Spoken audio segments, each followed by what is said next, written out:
नमस्कार मित्रांनो, 89 मराठीत आपलं सर्वांचं स्वागत आहे. आज 22 जून 2026 आज सोलापूर बाजार समितीमध्ये 170 गाड्याची आवक आहे.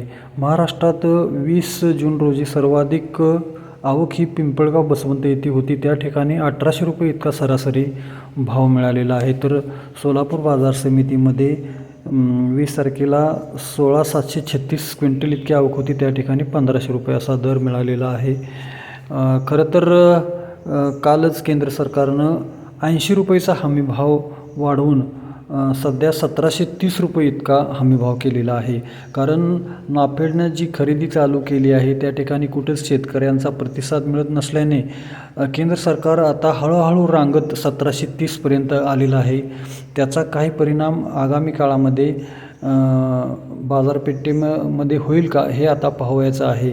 एकूणच सध्या एक नंबर माल हा सोलापूर बाजार समितीमध्ये 2000 ते 2500 रुपये असा गेलेला आहे.